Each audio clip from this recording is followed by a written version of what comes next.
que hubo desde el Mundial de España 1982, el famoso tango, hasta el balón del próximo Mundial que comienza en apenas 2 semanas en Rusia. Y quizás algunos no supierais el nombre de los balones, pero lo que sí que todos sabéis es que sin balón no hay fútbol. Por mucho que los terrenos de juego, el campo de fútbol estén listos, por mucho que las porterías tengan sus redes, por mucho que las líneas que delimitan el campo estén bien pintadas, por mucho que el césped esté cortado perfectamente, los equipos listos, los árbitros preparados, los hinchas en las gradas, a pesar de que todo lo que rodea al fútbol esté preparado, sin balón no hay fútbol, no hay partido. Y sabéis, en esta tarde quisiera hablaros de algo que también es indispensable, imprescindible para todos aquellos que somos creyentes y obedecemos el mandato de predicar el Evangelio. ¿Y sabéis qué es indispensable o imprescindible a la hora de predicar el Evangelio? Pues Cristo. Sin Cristo no hay Evangelio. Por mucho que tengas el deseo de predicar, por mucho que hayas estudiado la Biblia, por mucho que te hayas vestido adecuadamente, por mucho que te subas al púlpito, que el micro funcione, que haya cientos o miles de personas, si no predicas a Cristo, no estás predicando el Evangelio, porque sin Cristo no hay Evangelio.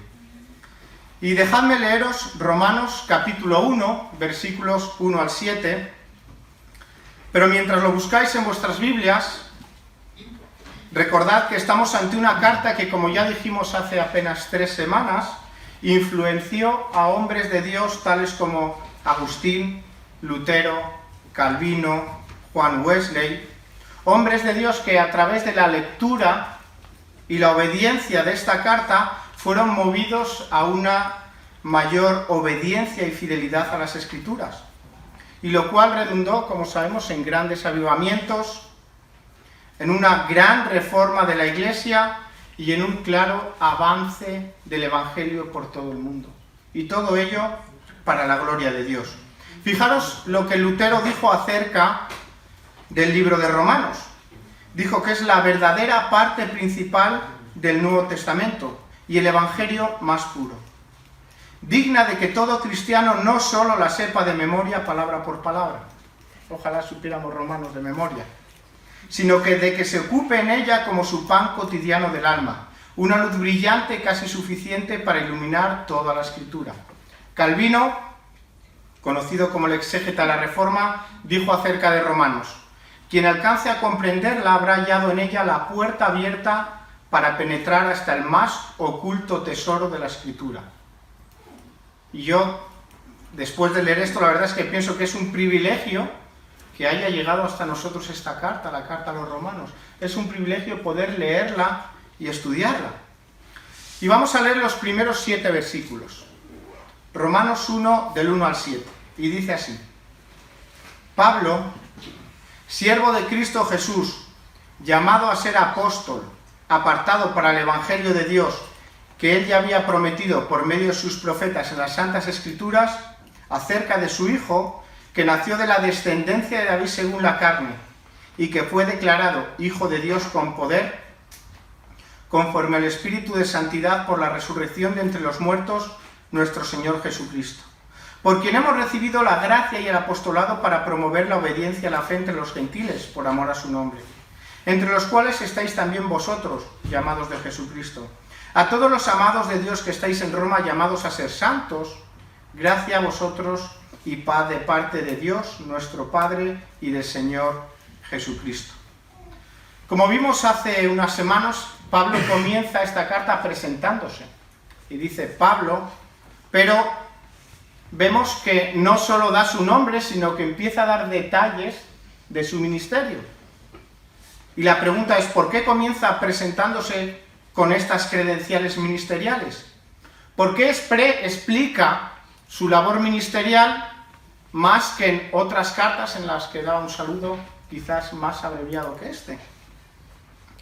pues podemos leer Romanos 1 del 10 al 12 y ya nos da unas pistas de por qué se presenta con estas credenciales y dice: siempre en mis oraciones implorando que ahora al fin, por la voluntad de Dios, logre ir a vosotros, porque anhelo veros para impartiros algún don espiritual a fin de que seáis confirmados. Versículo 13. Y no quiero que ignoréis, hermanos, que con frecuencia he hecho planes para ir a visitaros, y hasta ahora me he visto impedido, a fin de obtener algún fruto también entre vosotros, así como entre los demás gentiles. Por lo que vemos aquí, si vamos al capítulo 15, versículo 23, encontramos también Pablo había querido visitar a los creyentes en Roma en diversas ocasiones, pero hasta el momento las circunstancias se lo habían impedido, no había podido hacerlo. Y entonces el apóstol Pablo no quiso que simplemente le conocieran, dio ahí sus credenciales, sino que buscó con esta carta que los creyentes tuvieran plena confianza en su autoridad, en sus escritos. Y es por ello que se presentó en primer lugar como siervo de Dios, dando a entender su sumisión total a Dios, quien es su Señor. Pero además se presentó como apóstol, haciendo referencia de esta manera no solo a que había sido comisionado para ejercer de emisario o embajador, sino que incidió en que era enviado con la autoridad de quien le enviaba. O sea que sus palabras tenían la autoridad de quien le enviaba. ¿Y quién le enviaba? Dios mismo. Entonces sus palabras tenían autoridad divina, por decirlo así. Y por último se presentó diciendo que había sido apartado para el Evangelio de Dios. Y con la palabra apartado, Pablo nos muestra que sabía perfectamente cuál era su papel en la tierra. Él sabía que Dios, como dice él con sus palabras, me apartó desde el vientre de mi madre y me llamó por su gracia. ¿Para qué? ¿Para qué Dios le había apartado desde el vientre de su madre? Pues como encontramos en 1 Corintios 1:17, pues no me envió Cristo a bautizar, sino a predicar el Evangelio. Por tanto, Pablo dejó claro a los creyentes en Roma que su vida había sido orquestada por Dios desde antes de nacer con una misión principal: predicar el Evangelio. Apartado para el Evangelio de Dios. Apartado para el Evangelio.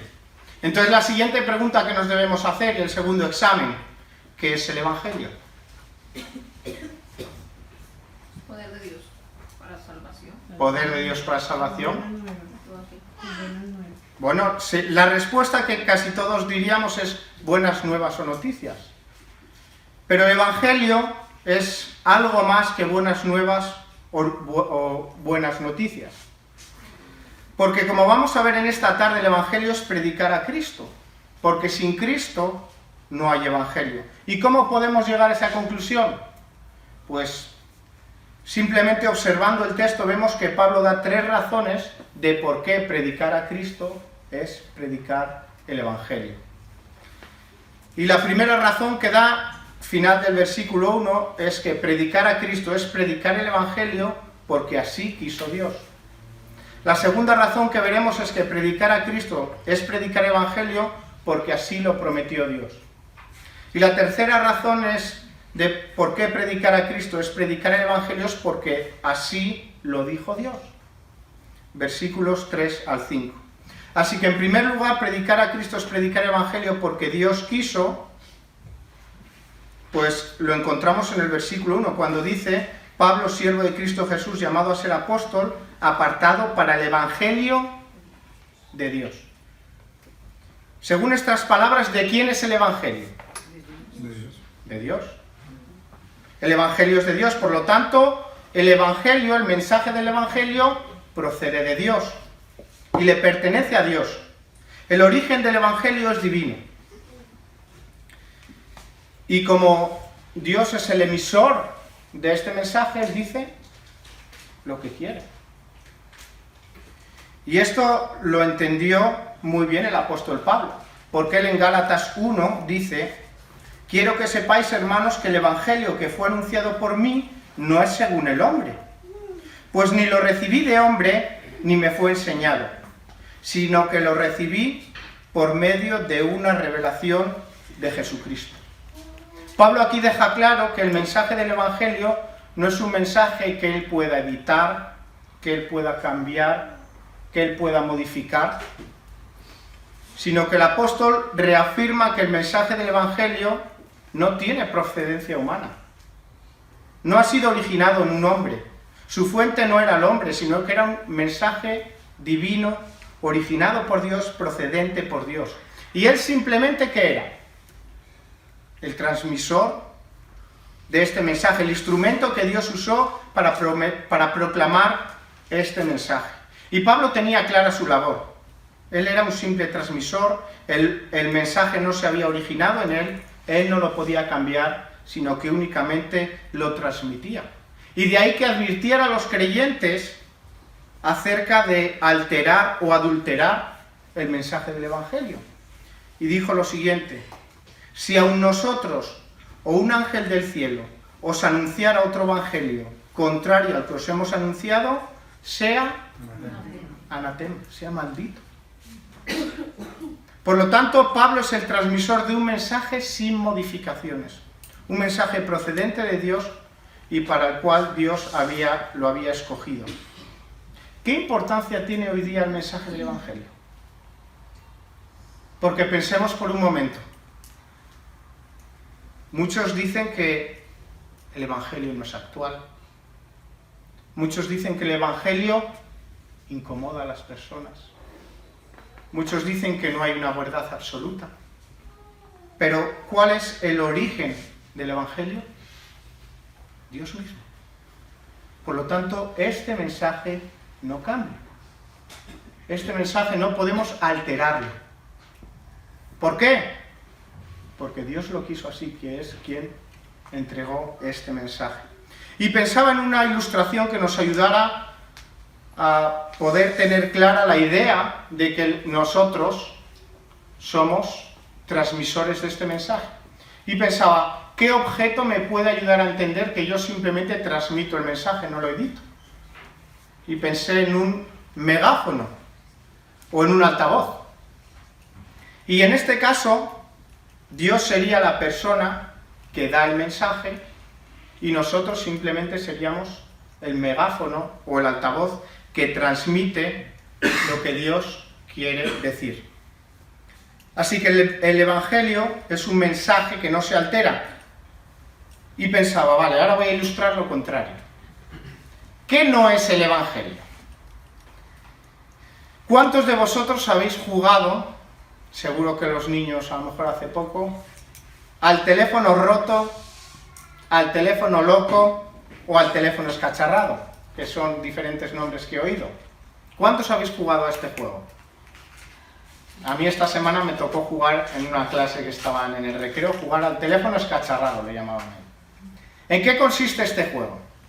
Nos ponemos en círculo y, por ejemplo, si yo soy el primero, le digo un mensaje al oído al que está al lado mío, muy bajito para que nadie lo oiga. Yo le digo un mensaje, este se lo dice al siguiente, cada uno va diciendo lo que entiende. ¿Y qué ocurre con el último que lo dice en voz alta? Que ha cambiado, ¿verdad? Pues eso no es el Evangelio. El Evangelio no cambia. El Evangelio no cambia porque es el mensaje que Dios quiso dar. Así que predicar a Cristo es predicar el Evangelio porque así quiso Dios. Pero Pablo nos da una segunda razón. Dice que predicar a Cristo es predicar el Evangelio porque así lo prometió Dios.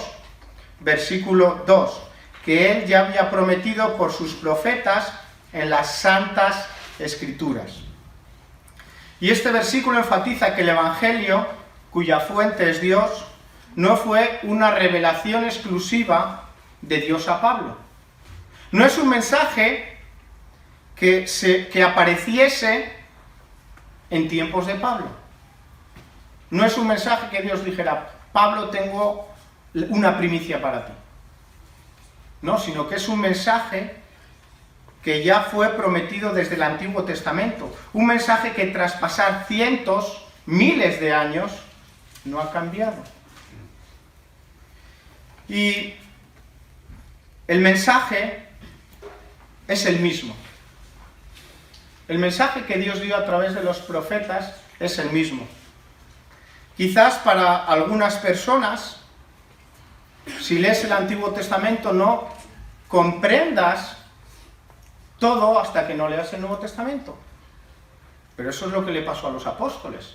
Fijaros qué hizo Jesús. Jesús apareció a 2 discípulos camino a Emaús, Lucas 24, y les dijo: «Oh insensatos y tardos de corazón, para creer todo lo que los profetas han dicho. ¿No era necesario que el Cristo padeciera todas estas cosas y entrara en su gloria?» Y comenzando por Moisés y continuando con todos los profetas, les explicó lo referente a él en todas las Escrituras. Así que el Antiguo Testamento también hablaba y ya nos prometía a Cristo. Cuando versículos después Cristo apareció a los 11 discípulos en Lucas 24:44, les dijo esto: «Esto es lo que yo os decía cuando todavía estaba con vosotros, que era necesario que se cumpliera todo lo que sobre mí está escrito en la ley de Moisés, en los profetas y en los salmos». Entonces les abrió la mente para que comprendieran las Escrituras y les dijo: «Así está escrito, que el Cristo padeciera y resucitara de entre los muertos al tercer día, y que en su nombre se predicara el arrepentimiento para el perdón de pecados a todas las naciones, comenzando desde Jerusalén. Vosotros sois testigos de estas cosas». Por lo tanto, Dios ya había prometido y había dado el mensaje del Evangelio desde el Antiguo Testamento. Ahora, y os voy a poner otro ejemplo, faltaba cierta información acerca de ello. ¿Podéis abrir la Biblia en Isaías 53?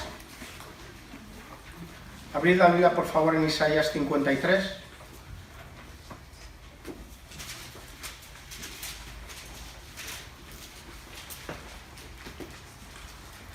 Desde el versículo 3 al 8, por ejemplo, podemos leer: «Fue despreciado y desechado de los hombres, varón de dolores y experimentado en aflicción, y como uno de quien los hombres esconden el rostro, fue despreciado y no le estimamos. Ciertamente él llevó nuestras enfermedades y cargó con nuestros dolores. Con todo nosotros le tuvimos por azotado, por herido de Dios y afligido. Mas él fue herido por nuestras transgresiones, molido por nuestras iniquidades. El castigo por nuestra paz cayó sobre él, y por sus heridas hemos sido sanados. Todos nos descarriamos como ovejas, nos apartamos cada cual por su camino, pero el Señor hizo que cayera sobre él la iniquidad de todos nosotros. Fue oprimido y afligido, pero no abrió su boca. Como cordero que es llevado al matadero, y como oveja que ante sus trasquiladores permanece muda, no abrió él su boca». Sigue.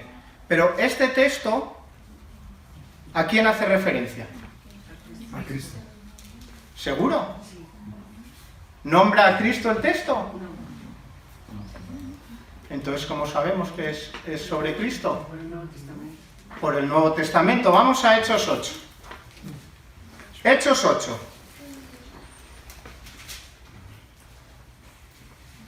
Aquí encontramos a partir del versículo 26 a Felipe y el etíope eunuco. Versículo 32. José, ¿puedes leerlo, por favor?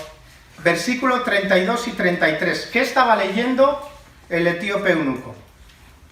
El pasaje de la Escritura que estaba leyendo era este: «Como oveja fue llevado al matadero, y como cordero mudo delante del que lo trasquila, no abre él su boca. En su humillación no se le hizo justicia. ¿Quién contará su generación? Porque su vida es quitada de la tierra». El eunuco respondió a Felipe y dijo: «Te ruego que me digas, ¿de quién dice esto el profeta?». Vemos que ya es una profecía, los profetas ya lo habían escrito, solo que no sabían a ciencia cierta el nombre de quien a quien hacía referencia. Pero fijaros el versículo 35. Entonces Felipe abrió su boca y, comenzando desde esta escritura, ¿qué le anunció? El Evangelio. El Evangelio de Jesús. Por lo tanto, de esta manera queda claro que es un mensaje que Dios ya había prometido, un mensaje cuya revelación total encontramos ya en el Nuevo Testamento.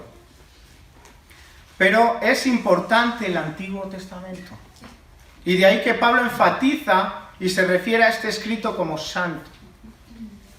Y leyendo un comentario a Romanos me gustó ver cómo el autor resaltaba la importancia de considerar el Antiguo Testamento y el Evangelio como una unidad. Muchas veces creemos que el Evangelio comienza cuando nació Jesús, pero el Evangelio ya viene prometido desde el Antiguo Testamento. Y afirmaba lo siguiente el comentarista: hablando en términos generales, podemos decir que el Antiguo Testamento contiene las promesas. El Nuevo Testamento muestra cómo estas promesas habían sido, estaban siendo e iban a ser cumplidas. Así que, como hemos visto, predicar a Cristo es predicar el Evangelio porque así lo prometió Dios. Y en tercer y último lugar, predicar a Cristo es predicar el Evangelio porque así lo dijo Dios. Versículos 3 al 5. ¿Acerca de qué es el Evangelio? Versículos 3 al 5. Acerca de su Hijo, que nació de la descendencia de David según la carne, y que fue declarado Hijo de Dios con poder, conforme al Espíritu de santidad, por la resurrección de entre los muertos. Nuestro Señor Jesucristo, por medio de quien hemos recibido la gracia y el apostolado. Por lo tanto, según vemos en este texto, la persona y el sujeto principal del Evangelio, de las buenas nuevas, ¿quién es? Cristo. Cristo y su obra. Y Pablo no deja duda alguna, sino que afirma, reafirma y enfatiza que el Evangelio es Jesús. Compartir el Evangelio, predicar el Evangelio, es predicar acerca de Jesús. Y no solo lo dijo en este texto, sino que si vamos al capítulo 15 de este mismo libro, dijo lo siguiente, Romanos capítulo 15.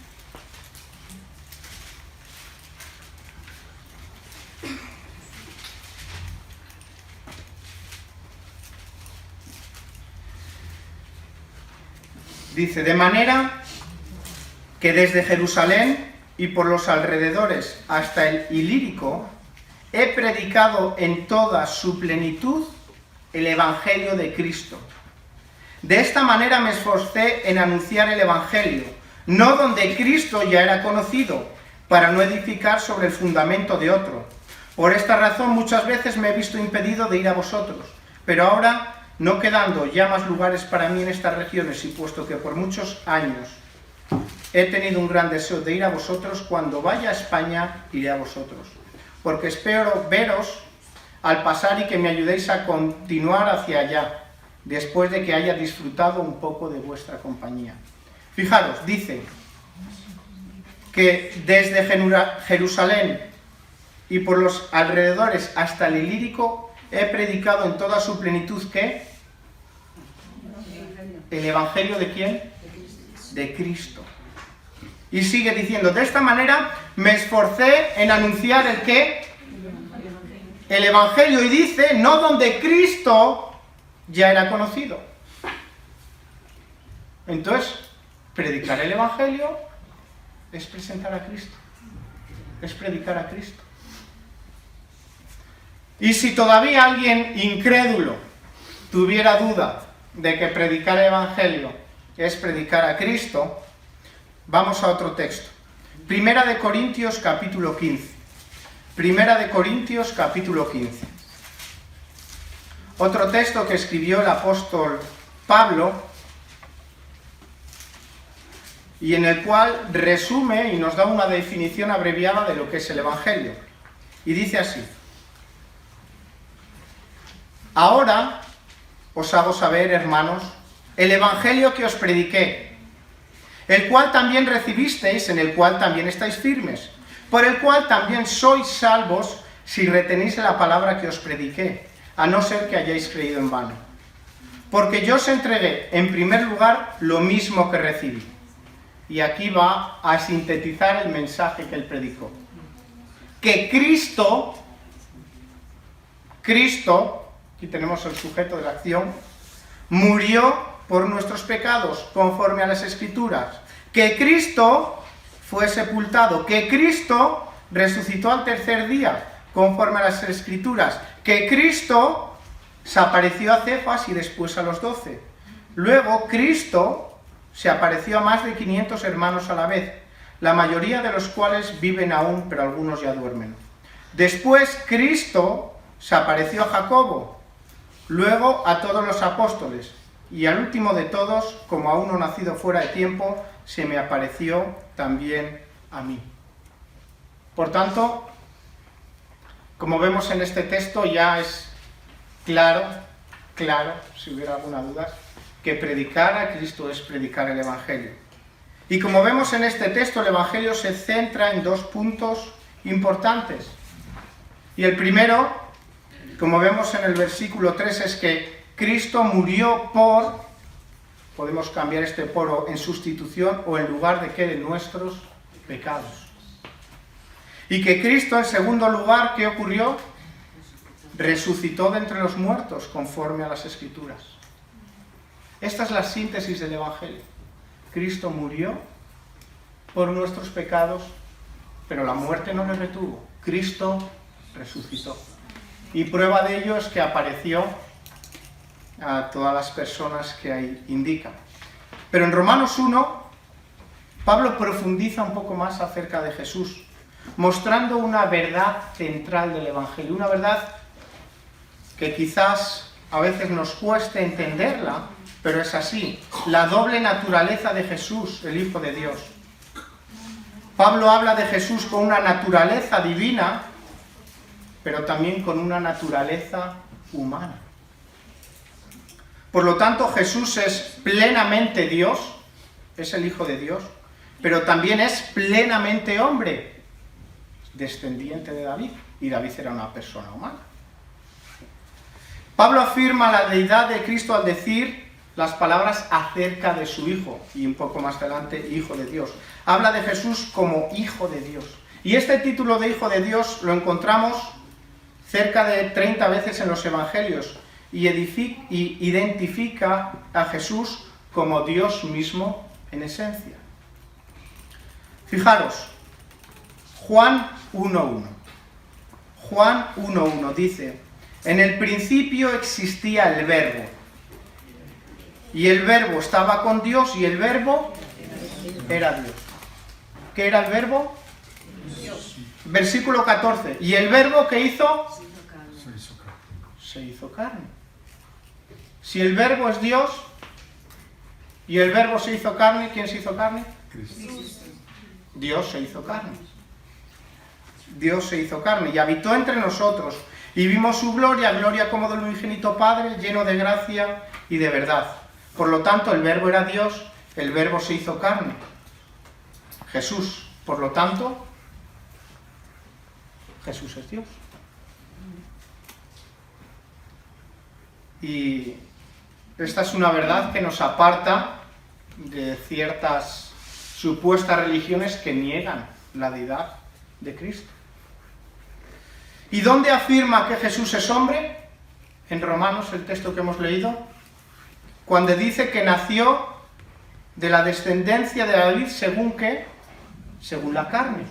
Es decir, Jesús nació como cualquiera de nosotros, tenía carne. Era un hombre, era plenamente hombre. Y esto también podemos leerla en las genealogías que encontramos en Mateo 1. Libro de la genealogía ¿de quién? Hijo de David, hijo de Abraham. ¿David y Abraham fueron hombres? También lo podemos ver en Lucas 3. Pero es importante que además de mostrar esta doble naturaleza de Cristo, también hace referencia a su descendencia davídica. ¿Y qué implicaba que fuera descendiente de David? Que se cumplió la promesa que Dios le hizo a David y que conocemos como el pacto davídico. Segundo libro de Samuel 7, 12, 13. Dice: cuando tus días se cumplan y reposes con tus padres, levantaré a tu descendiente después de ti, el cual saldrá de tus entrañas, y estableceré su reino. Él edificará casa a mi nombre, y yo estableceré el trono de su reino para siempre. Cristo es el Mesías. Y el Mesías tenía que cumplir ciertos requisitos, por así decirlo, y uno de ellos es que fuera descendiente de David. Y Jesús lo era. Y de esta manera Jesús heredó el derecho para restaurar el reino y sentarse eternamente sobre el trono de David. El reino prometido que, como dice Isaías 9:7, no tendría fin. Pero la cosa no queda ahí, sino que en el versículo 4 Pablo sigue mostrándonos más acerca de Jesús y dice que fue declarado Hijo de Dios con poder, conforme al Espíritu de Santidad por la resurrección de entre los muertos. ¿Qué quiso transmitir Pablo con estas palabras? Pues en primer lugar es el hecho de que Jesús resucitara era el sello o la demostración de que Jesús es Dios. Y en segundo lugar, cuando dice que Jesús, el Hijo de Dios, es el Hijo de Dios, quien era plenamente Dios y hombre, muestra cómo fue establecido en una posición nueva y más exaltada. Filipenses 2, 9 al 11. Por lo cual Dios lo exaltó hasta lo sumo y le confirió el nombre que es sobre todo nombre, para que al nombre de Jesús se doble toda rodilla de los que están en el cielo y en la tierra y debajo de la tierra. Y toda lengua confiese que Cristo es el Señor, para gloria de Dios Padre. ¿Vemos la profundidad de las palabras del apóstol Pablo? Es increíble el poder entender la profundidad de la obra de Cristo en la cruz, quien era plenamente hombre, plenamente Dios. Murió, resucitó y Dios lo exaltó hasta lo sumo. Por lo tanto, y tras lo que hemos visto, no podemos negar que predicar a Cristo es predicar el Evangelio, porque sin Cristo no hay Evangelio. ¿Y por qué es tan vital predicar el Evangelio? Muy bien.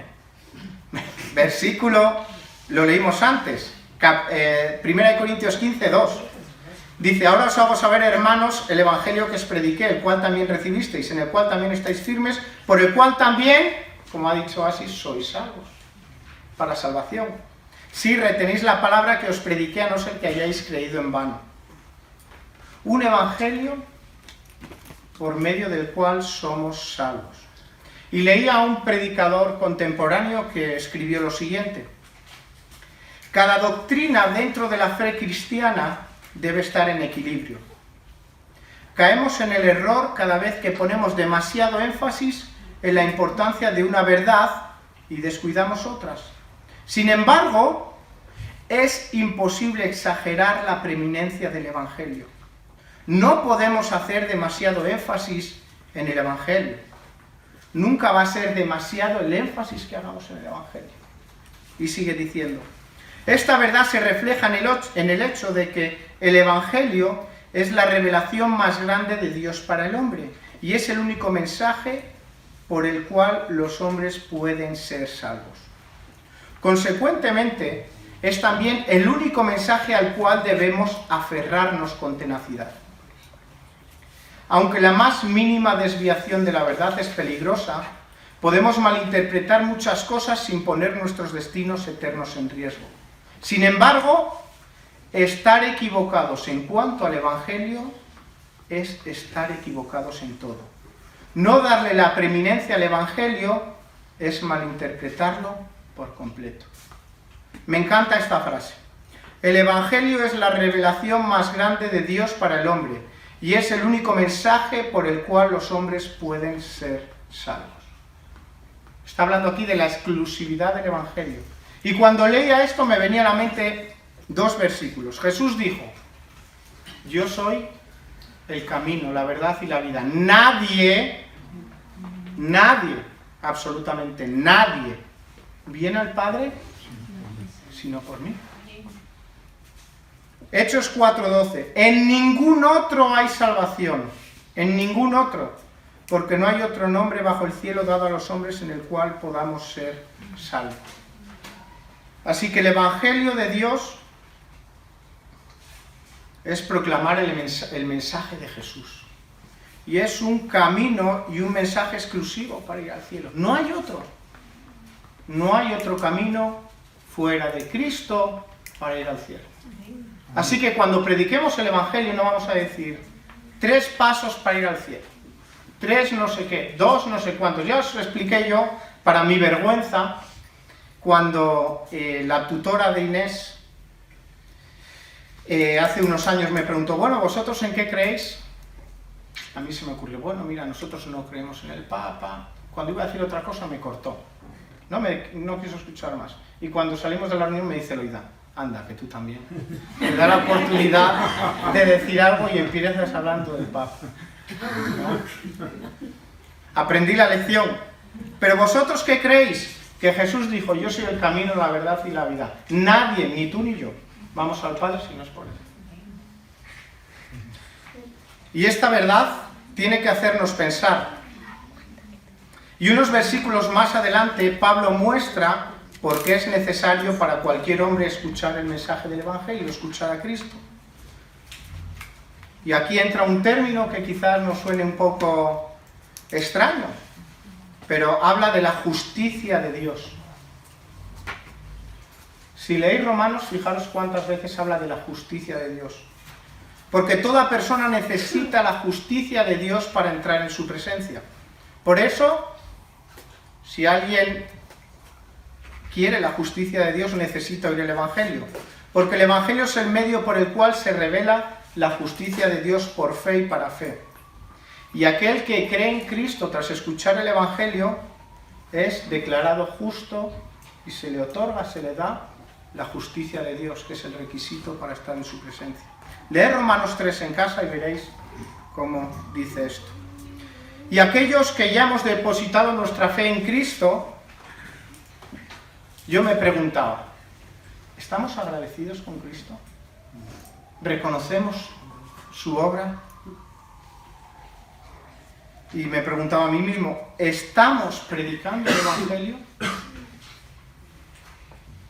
Cuando tenemos la oportunidad, ¿de qué hablamos? ¿Del Papa? ¿De qué hablamos? Del Evangelio. Hermanos, no perdamos el tiempo y prediquemos a Cristo, porque es el único camino. Quizás alguno crea que es difícil. Yo no sé cómo, yo no sé si sabré decir, pero fijaros que dijo una persona que evangelizó a más de 10 millones de personas en el siglo XIX.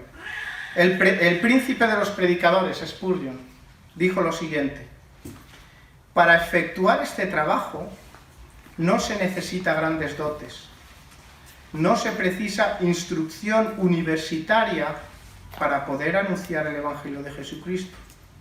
Hemos de dar a conocer la maravillosa historia de la cruz de Jesucristo. Oremos.